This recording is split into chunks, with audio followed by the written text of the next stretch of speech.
Dear students, how are you? Welcome to online class. I've taken some grammar classes previously. Now I'm going to take a grammar class on tag question for class 10. Tag question.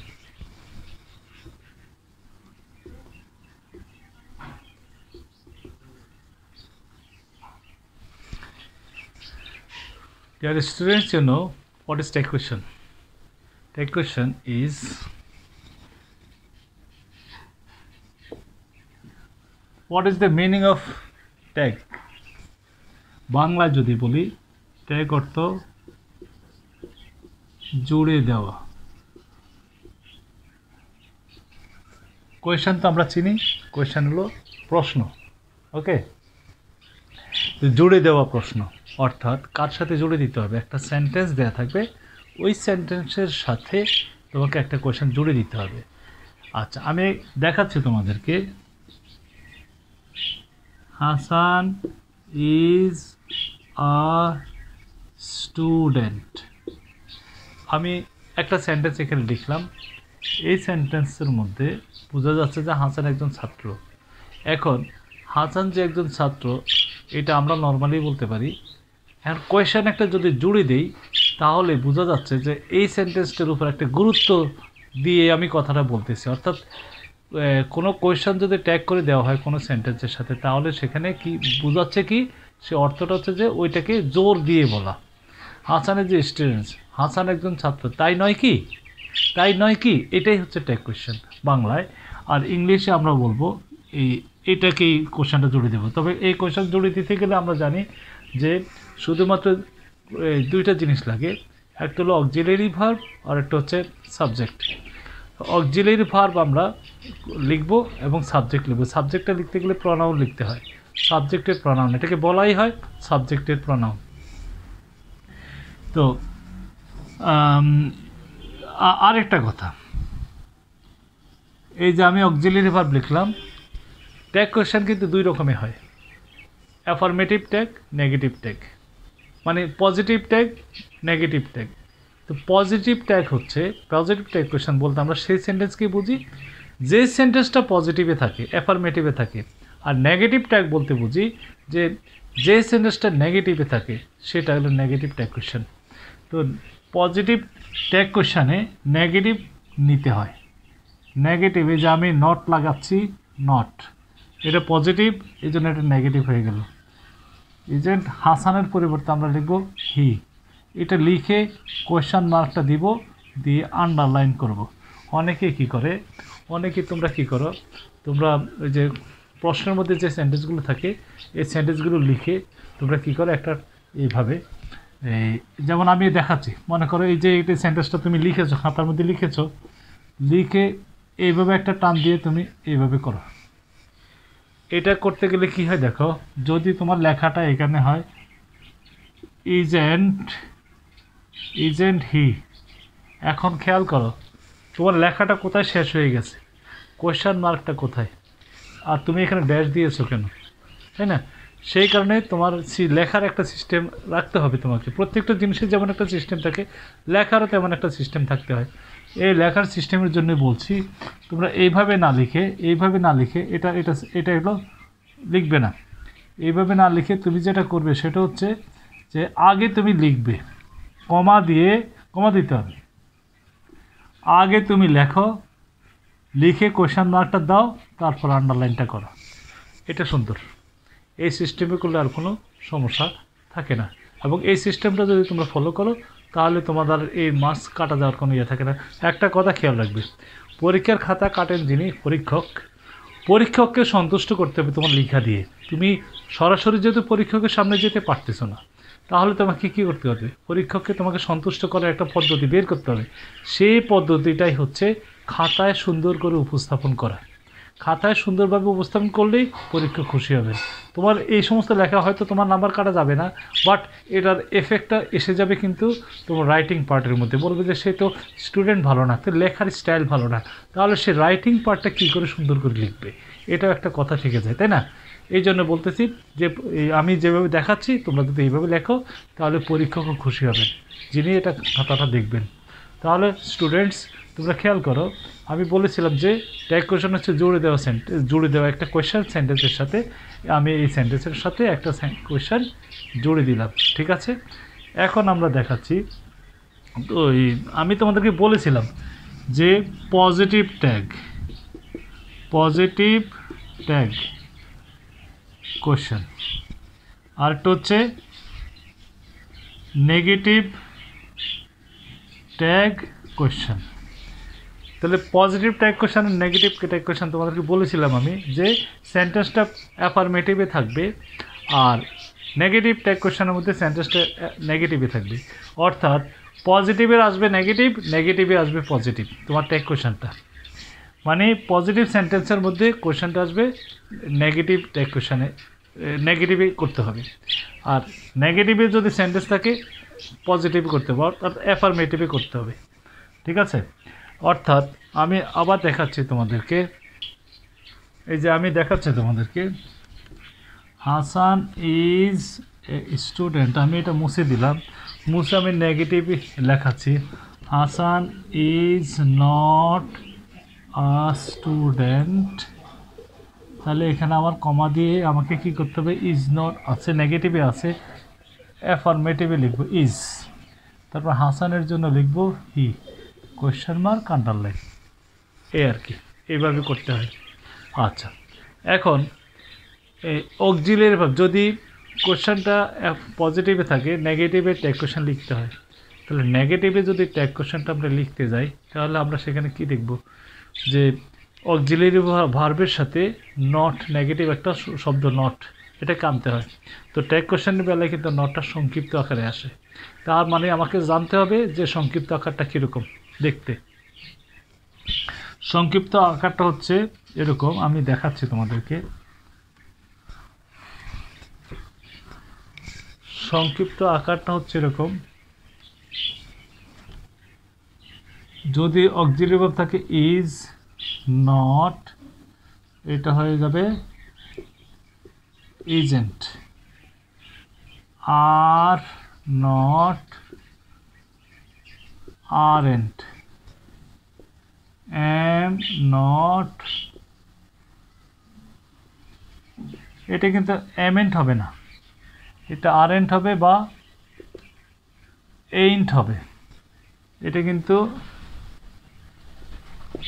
এমেন্ট হবে না, এমেন্ট হয় না, এই ধরনের কোনো শব্দ নাই ইংরেজি ডিকশনারিতে, এই ধরনের কোনো শব্দ নাই, সেই কারণে এটা এমেন্ট হবে না।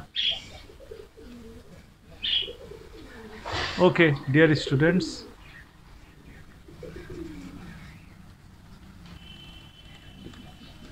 has not, hasn't,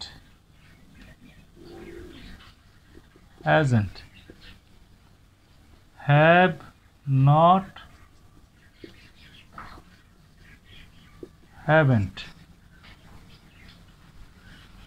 had not, hadn't, তাই তো। তারপরে আসো shall not, shalln't, will not, এটা কিন্তু উইলেন্ট নয়, এটা হচ্ছে ওন্ট। অনেকে কি করে উডেন্টও লিখে ফেলে, কিন্তু উড নট, কিন্তু উড কিন্তু একটা শব্দ আছে, would not, wouldn't, would not, wouldn't, এইভাবে হয়। ক্যান নট, আরেকটা দেখাচ্ছি, ক্যান নট, এটা হবে কান্ট। অর্থাৎ অক্সিলিয়ারি ভার্ব যেটা থাকে সেটার সাথে এনটি বসাই দিলেই হয়ে যায়। তবে ব্যতিক্রম হচ্ছে তোমার বানানের দিক দিয়ে হলো ক্যান নটকে কান্ট লিখতে হয়, তারপরে উইল নটকে ওন্ট লিখতে হয়, তারপরে এম নটকে আরএন্ট বা এন্ট লিখতে হয়। এটা হচ্ছে একটু ব্যতিক্রম। এই ব্যতিক্রমগুলো কিন্তু আমাদের মনে রাখতে হবে। আবার এই কিছু কিছু অক্সিলিয়ারি ভার্ব আছে যেটা আমরা বুঝি না যে আসলে কি এটা অক্সিলিয়ারি ভার্ব কিনা, তবে সেই ধরনের ক্ষেত্রে তুমি দেখবো অট নট, অটেন্ট, তারপরে মাস্ট নট, মাস্টন্ট, নিড নট, নিডেন্ট, এগুলোও অক্সিলিয়ারি ভার্ব। অর্থাৎ যেটাই অক্সিলিয়ারি ভার্ব হিসেবে তুমি দেখবে সেটার সাথে অ্যান্টি লাগাই ফেলবে, তাহলে এই অ্যাফার্মেটিভ আর নেগেটিভ এই ট্যাগ কোয়েশ্চেন আমরা লিখতে পারবো। আচ্ছা, এবার আমরা দেখব সাবজেক্টগুলো একটু দেখি। সাবজেক্ট কিন্তু এখানে একটা ফ্যাক্টর, সাবজেক্টটা ঠিক করেই লিখতে হয়। সাবজেক্ট লিখতে হবে, অক্সিলিয়ারি ভার্বের পরে সাবজেক্টটা লিখতে হয়। তো সেই জন্য আমরা দেখি সাবজেক্টগুলো কীভাবে লিখতে হয় একটু দেখি।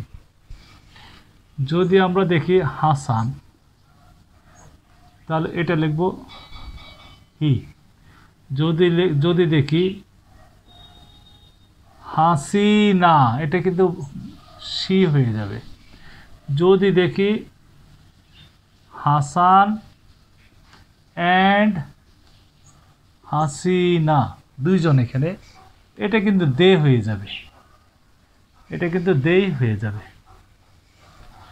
যদি দেখি আল্লাহ, এটা হয়ে যাবে বড় হাতের হি, এই হিটা বড় হাতের দিতে হবে।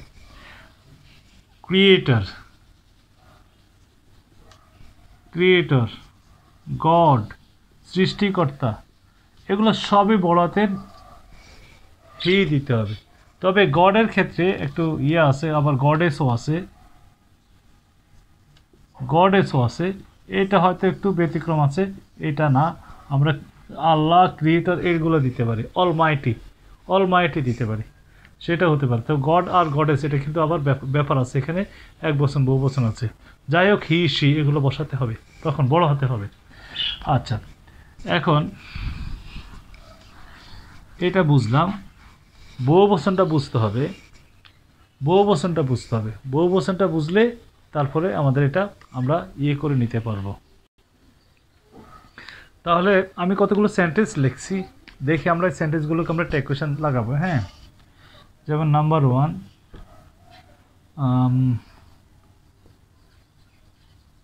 Hasan writes a letter. 2 number হচ্ছে রিনা প্লেজ লুডো। 3 নাম্বার হচ্ছে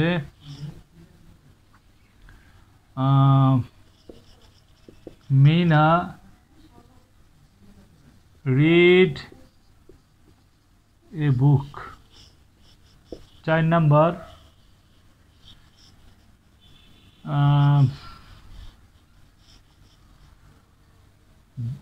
they left the house. 5 number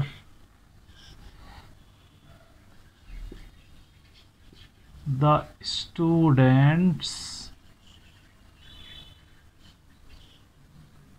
students put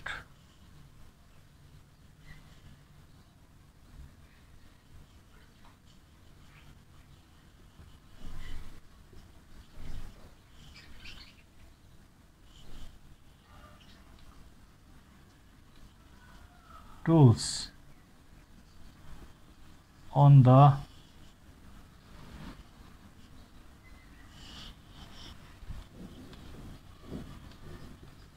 table.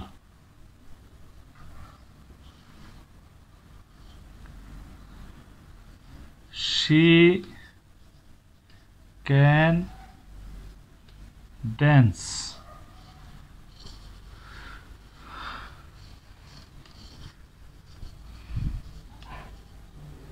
I may come. আমি আসতে পারি। আচ্ছা, এখন এগুলো যদি আমরা এগুলোর সাথে কোশ্চেন ট্যাগ করি তাহলে কি হবে?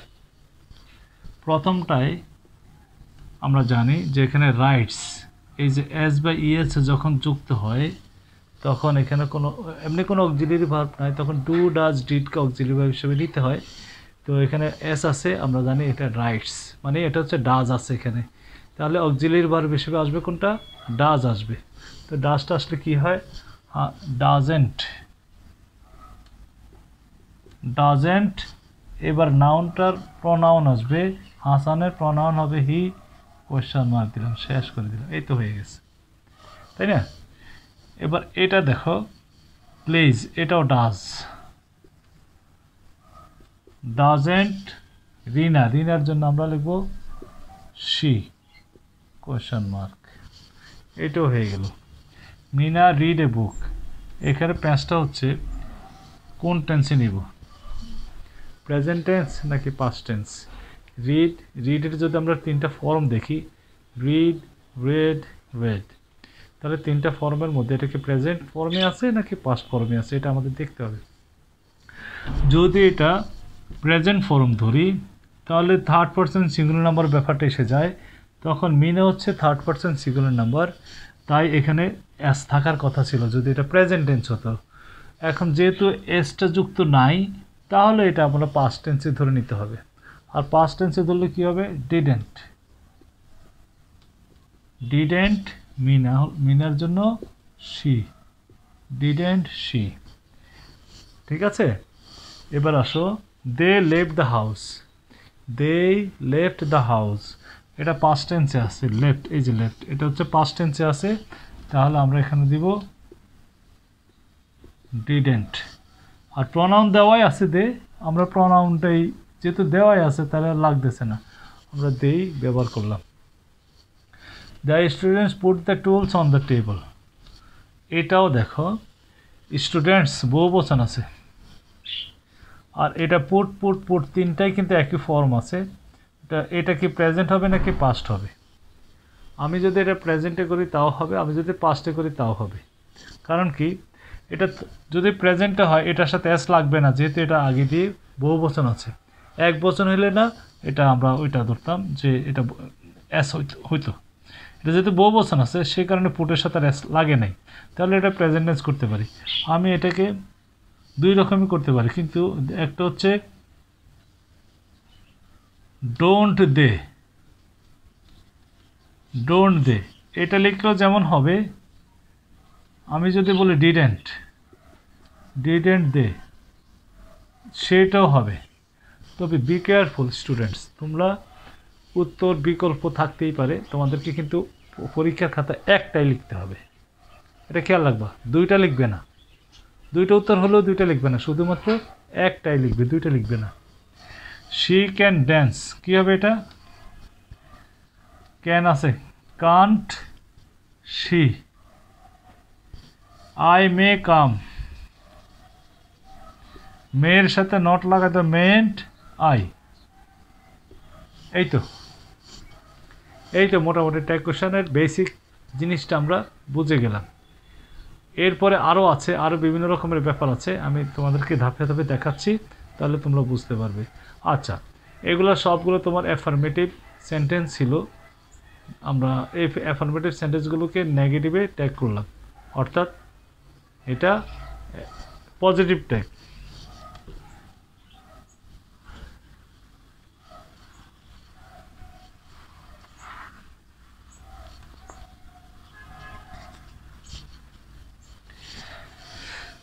ডিয়ার স্টুডেন্টস, নেগেটিভ ওয়ার্ড কী কী, আমরা নেগেটিভ ওয়ার্ডগুলো একটু জানতে হবে, তাই তো?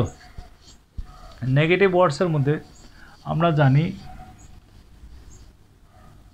No, not, never, none, neither,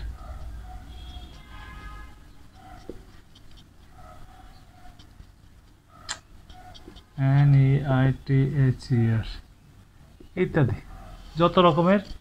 not the nothing, আচ্ছা নাথিংও লিখে ফেলি, নাথিং, এগুলা মোটামুটি সবগুলো শব্দের প্রথম অক্ষরটা এন, আমরা দেখতে পাচ্ছি সবগুলো শব্দের প্রথম অক্ষরটা এন, এনের কারণে এগুলো সবগুলো নেগেটিভ ওয়ার্ড। এটা ছাড়াও কিছু নেগেটিভ ওয়ার্ড আছে, সেগুলো একটু দেখি।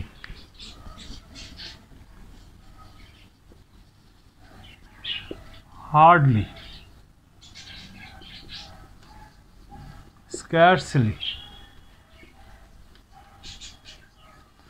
rarely, seldom, few, little, এগুলো নেগেটিভ ওয়ার্ড। তবে এগুলোর মধ্যে কিন্তু নট, এন জাতীয় কোনো অক্ষর নাই, তারপরে এগুলো নেগেটিভ ওয়ার্ড। আচ্ছা, কীভাবে এগুলো নেগেটিভ ওয়ার্ড হলো সেটা একটু জানতে হবে। এগুলো আমরা জানি যেগুলো এন আছে এগুলো হচ্ছে একদম সরাসরি ডাইরেক্টলি না, মানে না, নাই বোঝাচ্ছে। আর এগুলো একটু কোমল প্রকৃতির না, কোমল প্রকৃতির, অর্থাৎ না বলাই ভালো। আছে, এটা না, নাই, আছে, এমন পরিমাণ আছে যেটাকে আমরা না বলাই ভালো, আছে না বলে নাই বলা যাবে। যেমন একটা গ্লাসের মধ্যে সামান্য একটু পানি আছে, অল্প একটু পানি আছে, একটু পানি আছে, তলানিতে একটু পানি পড়ে আছে। এখন যদি আমি বলি যে গ্লাসে পানি আছে কিনা, তখন এটার উত্তর কী বলবে যে গ্লাসে পানি নাই। কেন নাই বলতে হবে? আমি তখন যদি বলি যে গ্লাসে পানি আছে, তো এই যে একটু পরিমাণ আছে, তো এটাকে সে আরেকজন তখন উত্তর হবে কি যে এটা যে পরিমাণ আছে এটা তো ব্যবহার করার মতো না, তাহলে বলতে হবে যে গ্লাসের মধ্যে পানিটা নাই। তো এমন ক্ষেত্রে আছে তারপরও নাই বলতে হবে। এমন ক্ষেত্রে এদের এগুলো হচ্ছে এই শব্দগুলো ব্যবহৃত হয়ে থাকে। অর্থাৎ আমরা জানি যে এই শব্দগুলো তাহলে কি বুঝলাম, কোমল প্রকৃতির না, মানে নেগেটিভ। এগুলোও negative.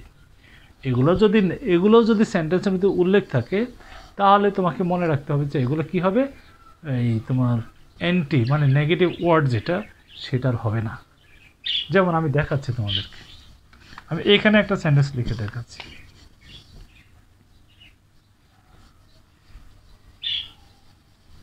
Hasan does not come. উত্তর কি হবে? আনসারটা হবে does he,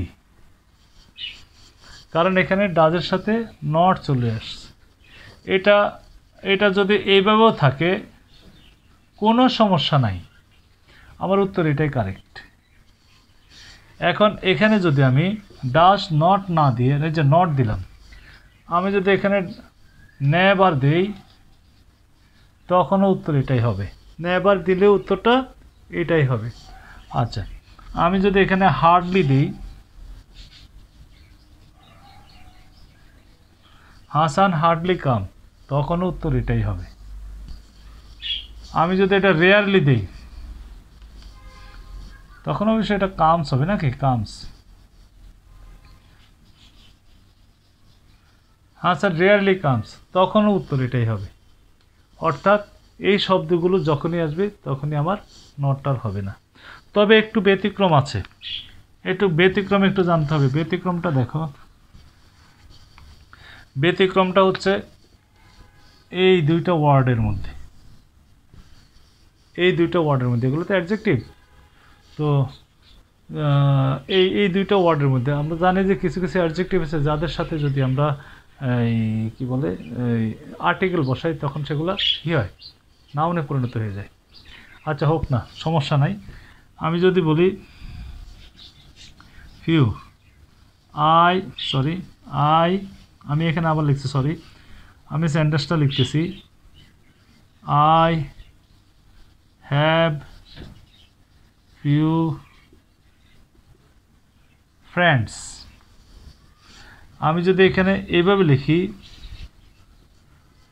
I have a few friends, comma দিলাম, I have few friends, I have a few friends. এখানে এ ফিউ বলতে আমরা বুঝি নাই, ফিউ বলতে আমরা কি বুঝবো, নাই, নেগেটিভ। কিন্তু এ ফিউ বলতে বোঝায় অল্প সংখ্যক। আই হ্যাভ ফিউ ফ্রেন্ডস, আমার বন্ধু নাই বললেই চলে। 2 number, I have a few friends, আমার অল্প সংখ্যক বন্ধু আছে। এবার কিন্তু নাই বলা যাবে না, আছে, তবে অল্প সংখ্যক, অল্প পরিমাণ। এই ক্ষেত্রে আর্টিকেল থাকলে বোঝা যায় যে আছে বোঝায়, এই আর্টিকেল। এই জন্য এখানে যেহেতু আর্টিকেল নাই তাহলে নট হবে না। আমরা এখানে দিব হ্যাভ আই, হ্যাভ আই। আর এখানে যেহেতু আর্টিকেল আছে তাহলে আছে বোঝায়, তাহলে আমরা এখানে দেবো হ্যাভেন্ট আই। এই তো হয়ে গেছে আমাদের। বুঝতে পেরেছ? ঠিক লিটলের ক্ষেত্রেও তাই হবে।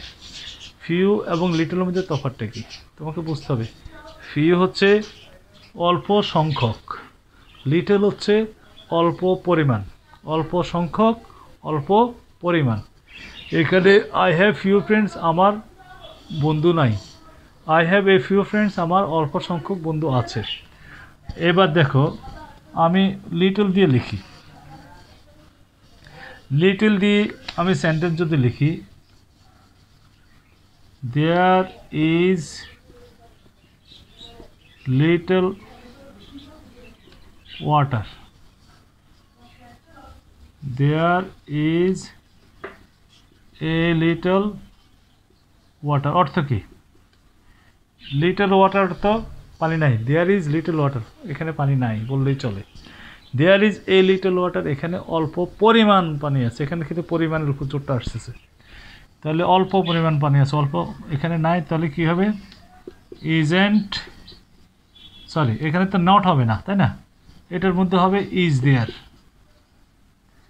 ইজ দেয়ার, এখানে হবে ইজেন্ট দেয়ার, যেহেতু এখানে একটা আর্টিকেল রয়ে গেছে এই কারণে এটা হবে এরকম। এটা একটা সিস্টেম, এটা তোমাদেরকে মনে রাখতে হবে। তো তোমরা আমি যে সিস্টেমগুলো দেখাচ্ছি, সিস্টেম যদি একটার পর একটা তুমি ইয়ে করো, দেখে নাও, তাহলে মনে ওই তা খুঁজে করো, তাহলে তোমার কোনো প্রবলেম হওয়ার কথা না, মনে থাকবে। আচ্ছা, এবার আরেকটা জিনিস এখন দেখো, আরেকটা সিস্টেমের মধ্যে যাব, সেটা হচ্ছে সাবজেক্টের সিস্টেমটা। সাবজেক্টের সাথে যে ভার্বের যে একটা এগ্রিমেন্ট আছে সেটা অনুসারে আমাদেরকে কাজ করতে হবে। এটা হচ্ছে এভরিবডি, নোবডি, নান, এভরিওয়ান, এই ধরনের যদি থাকে এগুলো কিন্তু সিঙ্গুলার ওয়ার্ড, সিঙ্গুলার, এগুলোর সাথে সিঙ্গুলার বসে, কিন্তু ট্যাগ কোশ্চেনের প্লুরাল হয়ে যায়। কারণ এভরিবডি তো কোনো ব্যক্তি একজনকে বোঝাচ্ছে না। হ্যাঁ, সিঙ্গুলার মানে কি? প্রত্যেক, প্রতি এক, এক এক করে যাচ্ছে, এক এক এক এক এক। এখানে যতগুলো এক আছে, এখানে 5 জন আছে, 5টা এক, এই 1 2 1 3 1 4 1 5 1, 5টা এক, এভরিবডি হয়ে গেছে। কিন্তু যদি আমি যদি এবার সবাইকে বলি যে এভরিবডি ইজ অ্যালাউড, প্রত্যেককে অ্যালাউ করা হলো, ইজ অ্যালাউড, এভরিবডি আমি লিখে দিচ্ছি, everybody is allowed, everybody is allowed, প্রত্যেকের এখানে অনুমতি আছে। অনুমতি কার নাই? এমন কেউ নাই যে কারো অনুমতি নাই, সবার অনুমতি আছে। হ্যাঁ, তাহলে মানে কি সবার কথা আসতেছে, এই জন্য কোশ্চেনটা বহুবচনে চলে যাবে। এখন কথা হচ্ছে বহুবচনে গেলে আমরা জানি বডি আমি লিখি নাই, everybody is allowed, everybody is allowed. আচ্ছা ঠিক আছে, এবার তো ইজ হচ্ছে সিঙ্গুলার। এখন এভরিবডির জন্য আমরা জানি এটার প্রনাউন লিখতে হবে দে, প্রনাউন হবে দে, দে যেহেতু আসছে তাহলে ইজ না হয় এটা হবে আর, কারণ কি ইজ হলো সিঙ্গুলার, আর হচ্ছে প্লুরাল, দের সাথে বসে আর, তাহলে এখানে আমরা লিখব ইজেন্ট দে। এটা যদি লিখি, এটা কি লিখলে হবে? হবে না, আমাকে লিখতে হবে আর এন্ড দে, এটা লিখতে হবে, ঠিক আছে? আচ্ছা, তাহলে আমি আবার দেখাচ্ছি লিখে। 1 নাম্বার,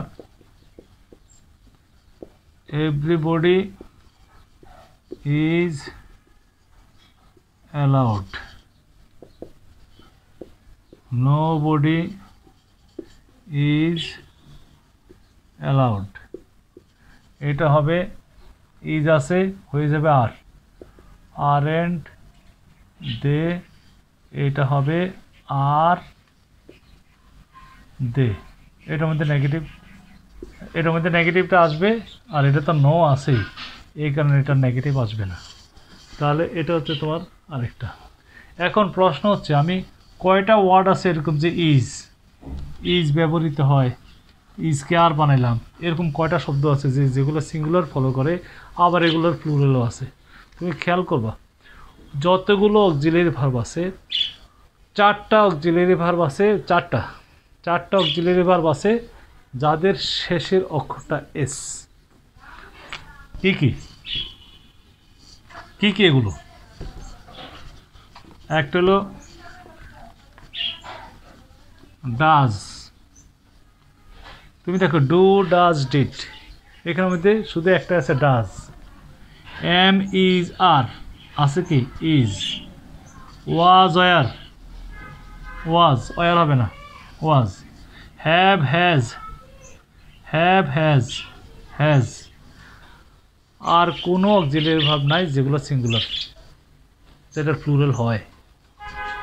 ডাজ, এই ডাজকে প্লুরাল করতে হয়ে যাবে ডু, ইজকে প্লুরাল করলে হবে আর, ওয়াজকে প্লুরাল করলে হবে ওয়ার, হ্যাজকে প্লুরাল করলে হবে হ্যাভ, এইভাবে।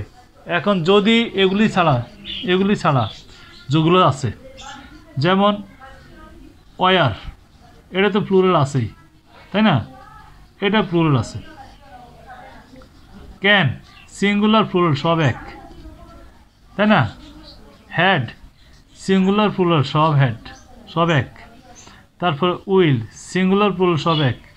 তারপরে বাকি যা অক্সিলারি ভার্ব আছে এটা সিঙ্গুলার প্লুরাল কোনো বেরি করে না, কিন্তু শুধুমাত্র এই চারটা আছে যেগুলো থাকলে এগুলো সিঙ্গুলার, এগুলো প্লুরাল।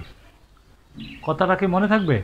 তাহলে তোমরা এই জিনিসটা খেয়াল করবে, এটা খেয়াল করে করবে। তাহলে এখন এই যে বললাম যে এভরিবডি লাইকস হিম, কী হবে?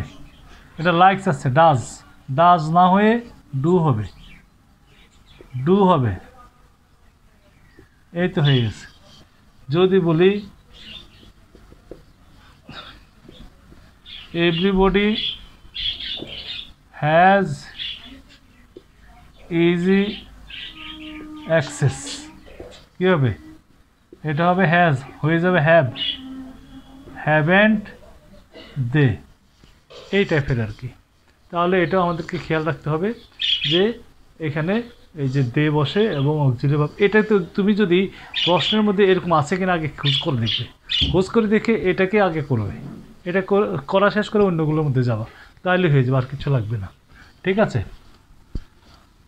আচ্ছা, তো আজকে আমাদের টাইমটা মনে হয় এখানে শেষ হয়ে যাচ্ছে। আজকে থাক এখানে, আমরা আরেকটা ক্লাস নেব, সেই ক্লাসের মধ্যে বাকি অংশগুলো দেখাই দেব। তো খোদা হাফেজ, সবাই ভালো থাকবে, লকডাউনের ঘর থেকে বের হবে না। খোদা হাফেজ।